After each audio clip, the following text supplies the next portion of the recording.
recolectores de sanguijuelas puerta a puerta, despertadores humanos, pastores de langostas. Estos extraños y antiguos trabajos pueden parecer sacados de una comedia, pero en su día fueron formas reales de ganarse la vida. Antes de que la tecnología se imponga, la gente desempeñaba roles realmente extraños. Profundicemos en 20 trabajos antiguos que parecen totalmente falsos y descubramos el extraño trabajo que construyó nuestro mundo moderno. Imagina contratar a alguien para que golpee tu ventana con un palo largo para despertarte para ir a trabajar. Eso es exactamente lo que hacía un knocker-upper. En la Gran Bretaña del siglo XIX y principios del XX, antes de que existieran los despertadores asequibles, estos despertadores humanos hacían rondas en la oscuridad de la madrugada, golpeando las ventanas de los segundos pisos con pértigas o lanzaguisantes para despertar a los trabajadores de las fábricas. Algunos usaban bastones con puntas de goma, otros lanzaban guisantes secos a los cristales. ¿Por qué? La puntualidad lo era todo en las ciudades industriales, y las campanas de las fábricas no eran lo suficientemente fuertes para quienes tenían el sueño ligero. Quienes se dedicaban a la lectura se convirtieron en miembros de confianza de sus barrios. Pero con la invención y la producción en masa de los fiables despertadores a mediados del siglo XX, el trabajo desapareció silenciosamente. Aún así, es un encantador recordatorio de cómo incluso despertarse requería esfuerzo. ¿Te imaginas confiar tu rutina matutina a alguien que golpea tu ventana hoy? Espera a saber del próximo trabajo, aún más caótico. Sí, alguien se adentraba en los pantanos para recolectar sanguijuelas chupasangre, dejándolas adherirse a sus piernas desnudas. En los siglos XVIII y XIX, cuando las sanguijuelas se usaban ampliamente en medicina, los hospitales y los médicos necesitaban un suministro constante, y así apareció el recolector de sanguijuelas. Estas trabajadoras, a menudo mujeres, pasaban horas en pantanos, ríos o estanques, dejando que las sanguijuelas se adhirieran a su piel para luego embotellarlas y venderlas. Era un trabajo agotador y sangriento, que a menudo provocaba infecciones o anemia, pero valía la pena. Cuantas más sanguijuelas te arrancabas del cuerpo, más ganabas. Con el tiempo, los avances en la ciencia médica hicieron que la terapia con sanguijuelas fuera menos común y el trabajo desapareció. Pero durante un tiempo, meterse en un pantano para convertirse en cebo humano era un día más de trabajo. ¿Suena falso? No lo es. Y si eso te dio escalofríos, espera a conocer al hombre que se ganaba la vida oliendo axilas.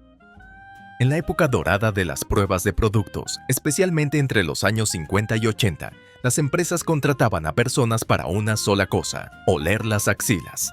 Conocidos como jueces de olor, a estos trabajadores se les pagaba por olfatear las axilas de los voluntarios después de que se aplicaran desodorantes o no los usaran. ¿Por qué? Para evaluar qué tan bien los diferentes productos enmascaraban o neutralizaban el olor corporal a lo largo del tiempo.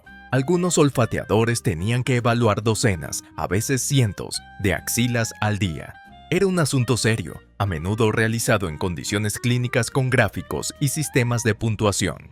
Aunque las máquinas acabaron asumiendo gran parte del trabajo, las narices humanas se consideraban en su día el estándar de oro. El trabajo se desvaneció con el análisis automatizado de olores, pero créanlo o no, algunas empresas todavía emplean probadores de olores hoy en día, aunque generalmente con menos intensidad. Sonidos inventados, ¿verdad? Pero no lo era.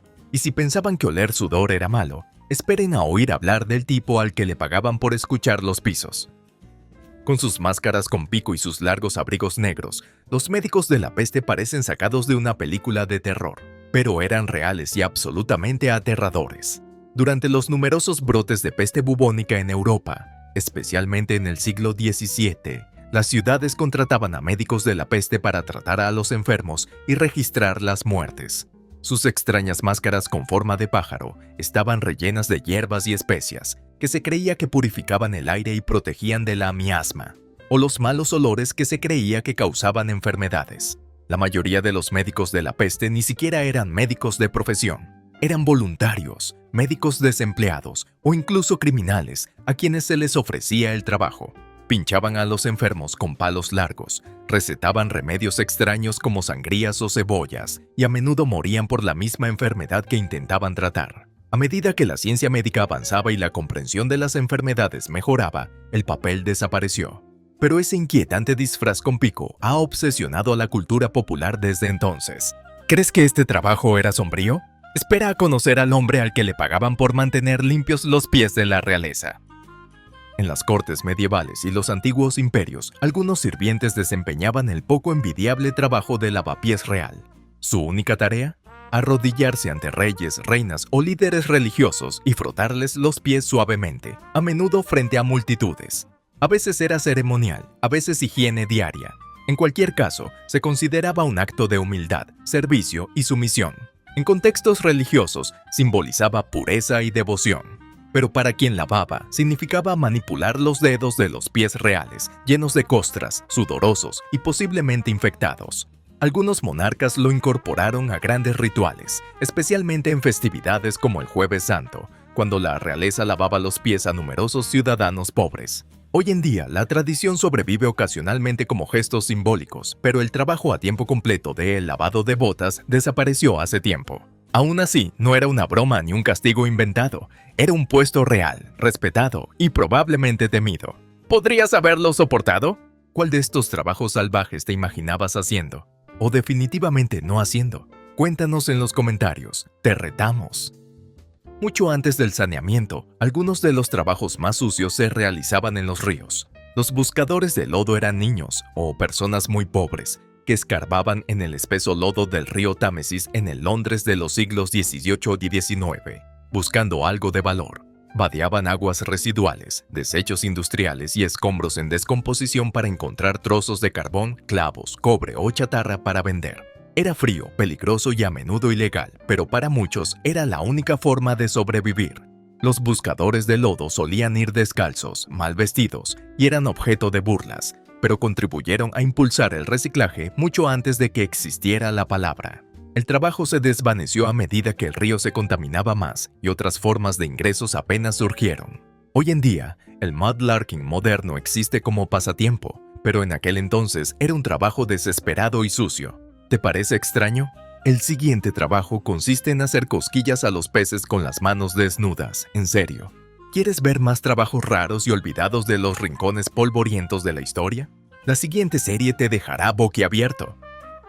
También conocidos como pescadores a mano, los antiguos noodlers capturaban bagres usando solo sus manos desnudas y su valentía. Este trabajo real y muy arriesgado consistía en meterse en aguas fangosas, alcanzar agujeros sumergidos y esperar a que un bagre enorme se enganchara al brazo. Luego, con el pez agarrado, lo sacabas a la superficie con fuerza bruta. Popular en el sur de Estados Unidos, el noodling era más común durante la Gran Depresión, cuando las proteínas escaseaban y cada comida contaba. No había cañas, carretes ni cebo, solo tripas, callos y un buen agarre. ¿Por qué ya no se considera un trabajo? Principalmente porque era peligroso. Tortugas mordedoras, serpientes y corrientes invisibles convertían cada intento en una apuesta arriesgada. Aunque algunos todavía practican el noodling como pasatiempo, está lejos de ser algo común y desde luego ya no es una profesión. Aún así, es prueba de que los antiguos harían lo que fuera por llevarse la cena a casa. Incluso luchar con un monstruo bigotudo con agua hasta el pecho. Suena a inventado, pero no lo es. En las cortes reales de los siglos XV al XVII, no se permitía que los príncipes fueran castigados físicamente. Aquí entra en escena el chivo extremista, un niño eduoso junto al príncipe que era golpeado en su lugar cuando se portaba mal. ¿La idea? El príncipe, al formar un vínculo estrecho con su compañero de clase, se sentiría culpable al ver sufrir a su amigo y así aprendería disciplina. El chivo expiatorio solía recibir una excelente educación y acceso a la vida cortesana, pero a un precio muy alto. El papel finalmente desapareció a medida que las prácticas disciplinarias reales cambiaron y los castigos corporales cayeron en desuso. Pero durante unos siglos extraños, los aspirantes a rey aprendieron obediencia viendo cómo otro recibía los golpes. Es un extraño episodio de la historia real que realmente ocurrió. Uno que aún deja a los lectores modernos con la boca abierta. Y si les parece absurdo, esperen a conocer a la persona a la que le pagaban por caminar literalmente delante de los caballos. En las ciudades de la era de las farolas de gas, antes de que las farolas fueran comunes, se contrataba a un chico de los azotes para guiar a los peatones por la noche, portando una antorcha encendida, llamada Link. Por unas pocas monedas, estos jóvenes, a menudo huérfanos o muy pobres, iluminaban el camino por calles oscuras y peligrosas, especialmente para damas y caballeros adinerados. Algunos chicos de los azotes incluso trabajaban en la puerta de los bares, esperando para acompañar a los clientes a casa. Era un trabajo arriesgado, llamas abiertas, clientes borrachos y callejones mugrientos. Aún así, eran una parte crucial de la vida urbana en los siglos XVII y XVIII. Con el tiempo, las lámparas de gas y luego la iluminación eléctrica hicieron que el trabajo quedara obsoleto. Pero durante un tiempo, si querías evitar un atraco o caer en una alcantarilla, pagabas a un chico para que te iluminara el camino. Puede que hayan desaparecido, pero su contribución a la seguridad de la ciudad y la vida nocturna brillaba con fuerza, literalmente. Pero no te vayas a ningún lado, el siguiente trabajo implica disfrazarse de árbol. Pero antes de continuar, ¿puedes adivinar a qué se dedicaba un devorador de pecados? Eso es lo que viene a continuación, y es más extraño que la ficción. Suena a un personaje de fantasía oscura, pero el devorador de pecados era una figura muy real en la Gran Bretaña y Gales rural de los siglos XVII y XVIII. Cuando alguien moría, las familias contrataban a un devorador de pecados para que absorbiera simbólicamente los pecados del difunto. ¿Cómo? El devorador de pecados se sentaba junto al cuerpo y comía pan y bebía cerveza colocada sobre el pecho del difunto. Se creía que absorbía los pecados del difunto. El ritual ofrecía paz a las familias en duelo, asegurando que el alma de su ser querido pudiera morir sin cargas. Los devoradores de pecados eran marginados sociales, necesarios y temidos a la vez, rechazados por su supuesta conexión con la impureza espiritual. Su papel se desvaneció a medida que las prácticas religiosas evolucionaron y las iglesias condenaron el ritual, pero su legado perdura en el folclore y la literatura inquietantes. Puede sonar ficticio, pero durante cientos de años, las comunidades creían que alguien tenía que cargar con los pecados de los muertos, literalmente. ¿Seguirías con hambre? Bien, porque el siguiente trabajo consistía en vestirse como un buffet de ensaladas. ¿Cuál de estos antiguos y extraños trabajos aceptarías por un día si fuera absolutamente necesario? Cuéntanos en los comentarios. Nos morimos por saberlo. Mucho antes de la publicidad en Internet o los letreros de neón, los negocios contrataban a personas para que caminaran con letreros, literalmente. Conocidos como hombres del cartel sándwich, llevaban carteles publicitarios sobre sus hombros y recorrían calles concurridas para promocionar ventas, obras de teatro o causas políticas.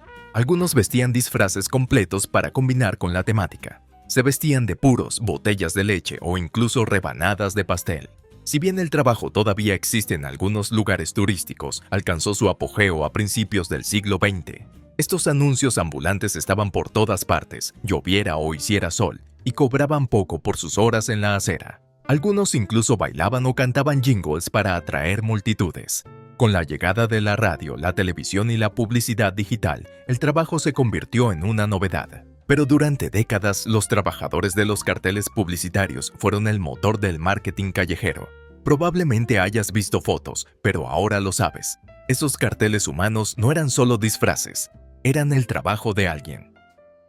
El bufón de la corte puede parecer un meme medieval, pero en su día fue un trabajo real y remunerado con consecuencias sorprendentemente serias. Los bufones entretenían a reyes y nobles con chistes, música, mímica y sátira. Pero no eran solo payasos. A menudo eran los únicos a los que se les permitía burlarse de la realeza, actuando como válvulas de presión política a través del humor. Un buen bufón debía ser agudo, ingenioso y valiente. Algunos bufones ejercían una verdadera influencia, incluso aconsejando a gobernantes en privado. Sin embargo, las malas actuaciones o los chistes mal interpretados podían resultar en el destierro o algo peor. Para el siglo XVIII, a medida que las monarquías se volvían más formales y se expandían las opciones de entretenimiento, los bufones comenzaron a desaparecer. Aún así, la imagen de un bufón con sombrero flexible bailando para el rey persiste. Lo que comenzó como un alivio cómico, en su día fue una carrera respetada, aunque arriesgada. ¿Crees que tu trabajo de oficina es duro? Intenta mantener entretenido a un tirano a voluntad. A continuación, conozcamos a alguien que trabajaba en tejados. Descalzo. A continuación, un trabajo que enviaba a los niños a chimeneas oscuras con solo un cepillo y una oración. Uno de los trabajos reales más desgarradores de la historia. Desollinar chimeneas a menudo recaía en niños, algunos de tan solo 5 años. En la Inglaterra de los siglos XVIII y XIX, se enviaba a niños pequeños a subir por chimeneas llenas de hollín para raspar la peligrosa acumulación con cepillos, cuerdas o incluso con las manos desnudas. ¿Por qué niños? Su tamaño los hacía ideales para navegar por los estrechos conductos de la época. El trabajo era sucio, claustrofóbico y mortal. Muchos se atascaban, se asfixiaban o desarrollaban el cáncer de deshollinador por la exposición al hollín. A pesar del horror, fue legal durante décadas e incluso se consideró un deber cívico. Con el tiempo, los reformadores sociales expusieron el abuso y se aprobaron leyes para proteger a los niños. Los deshollinadores modernos utilizan herramientas y equipos especializados, pero la imagen de niños cubiertos de hollín sigue siendo un símbolo inquietante de un trabajo olvidado. ¿Crees que es inventado? Por desgracia, este trabajo era demasiado real y prueba de que el trabajo más peligroso de la historia a menudo se hacía con las manos más pequeñas. El robo de tumbas puede parecer cosa de novela gótica, pero los resurreccionistas eran reales y, curiosamente, necesarios. En los siglos XVIII y XIX, las facultades de medicina necesitaban desesperadamente cadáveres para estudiar anatomía, pero las fuentes legales eran escasas. Entra el resurreccionista, alguien que desenterraba cadáveres recién enterrados para venderlos a médicos y universidades. Trabajaban en secreto, a menudo de noche, a veces incluso sobornando a los trabajadores del cementerio. A pesar de ser ilegal y detestado por el público, la demanda era tan alta que muchas escuelas hicieron la vista gorda. Con el tiempo, las leyes cambiaron para permitir la donación de cuerpos y regular las disecciones, dejando obsoleto el oficio. Pero durante décadas, si estudiabas medicina, era muy probable que tu cadáver proviniera de un robo de tumba a medianoche. ¿Morboso? Totalmente. ¿Falso? Para nada. Era una profesión espeluznante pero muy real, una que exponía hasta dónde llegaba la gente por la ciencia y por un día de pago. Antes de los refrigeradores y congeladores, alguien tenía que cosechar hielo a la fuerza, y ese alguien era el cortador de hielo. En climas fríos como Nueva Inglaterra y Escandinavia, los trabajadores se aventuraban en lagos y ríos congelados durante el invierno para cerrar enormes bloques de hielo, arrastrarlos a la orilla y almacenarlos en cámaras de hielo aisladas. En verano, los bloques se vendían a hogares, restaurantes o se enviaban a todo el mundo para refrigerar alimentos y bebidas. El trabajo era peligroso. El agua helada, las herramientas afiladas y el hielo que se derrumbaba planteaban riesgos constantes. Pero era esencial. Cada nevera dependía de estos trabajadores. Con la invención de la refrigeración mecánica, el corte de hielo quedó rápidamente obsoleto a principios del siglo XX. Aún así, el trabajo contribuyó a moldear el comercio mundial y el almacenamiento de alimentos. Décadas. Cuesta creerlo ahora, pero hubo una época en que la gente se ganaba la vida cortando el invierno de un lago. ¿Te imaginas pasar el invierno transportando bloques de hielo de 90 kilos a mano? ¿Cuál de estos trabajos sería tu última opción? Cuéntanoslo en los comentarios.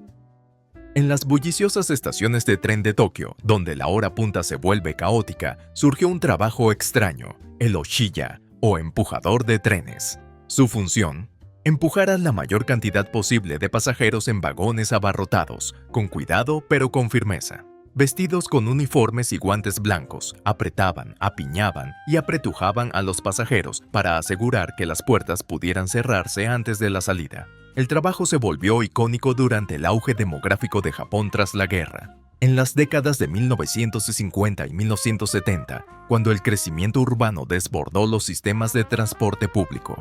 Aunque todavía se ve ocasionalmente hoy en día, la mejora de los horarios y la frecuencia de los trenes han reemplazado en gran medida la necesidad de empujadores. Sin embargo, en su apogeo, el trabajo era esencial e increíblemente incómodo. Que te paguen profesionalmente por subir las espaldas y mochilas de desconocidos a un tren suena a comedia, pero era un asunto muy serio. La próxima vez que sientas que tu metro está abarrotado, imagina a alguien con guantes intentando apretujarte solo por eficiencia. A continuación, una profesión donde el silencio no solo era oro, sino tu trabajo.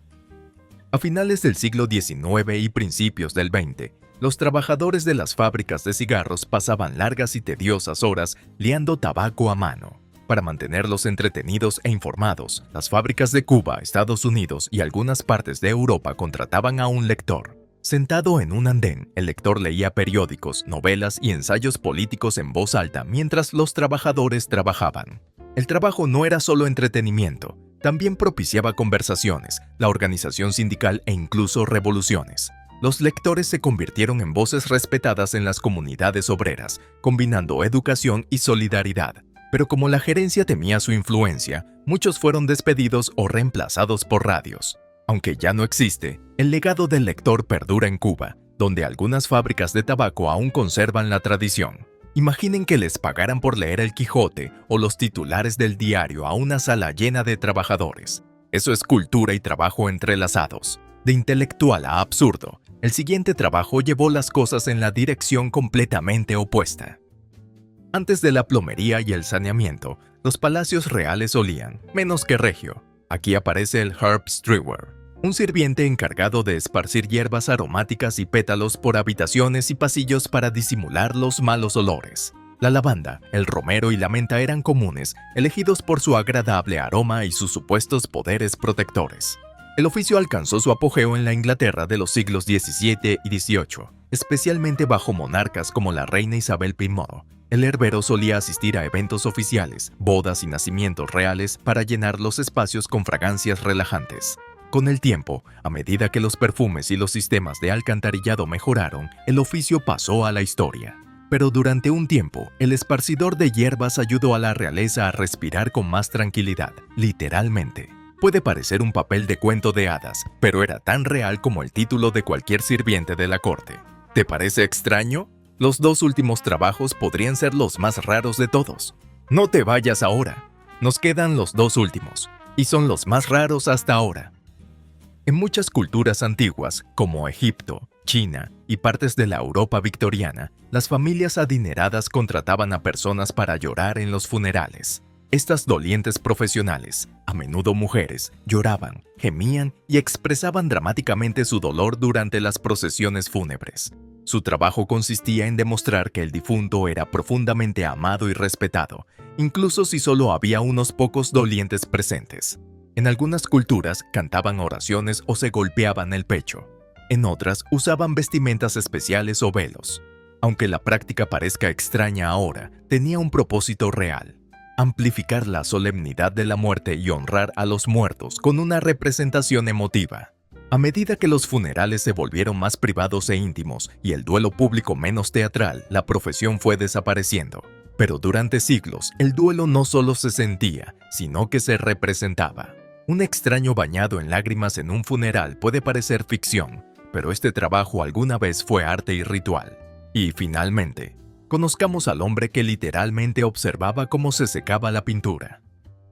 Sí, a alguien le pagaban por observar cómo se secaba la pintura, literalmente. A mediados y finales del siglo XX, las empresas de pintura contrataban analistas de tiempo de secado para que se sentaran en entornos controlados y observaran cuánto tardaban en secarse las diferentes fórmulas de pintura en diversas condiciones. No eran trabajos fáciles. Implicaban tomar notas, comprobar la adherencia, documentar los cambios de color y garantizar la calidad del producto. El proceso ayudó a los fabricantes a desarrollar pinturas de secado más rápido y más duraderas. Algunos incluso usaban sensores y cámaras con temporizador, pero muchas pruebas dependían de que una persona se sentara, esperara y anotara los resultados. A medida que la automatización y los instrumentos de laboratorio mejoraron, el rol prácticamente desapareció, pero existió. Suena como el remate de un chiste aburrido de trabajo. Pero observador de pinturas fue en su día un trabajo muy real y valioso. ¿Cuál de estos antiguos trabajos te impactó más o te hizo reír a carcajadas? Cuéntanos tu favorito en los comentarios. Nos morimos por saberlo. Otro. Espero que hayas disfrutado de este peculiar viaje por los trabajos más raros de la historia. ¿Cuál probarías o evitarías a toda costa? Síguenos para descubrir más historias olvidadas del pasado. Hasta la próxima.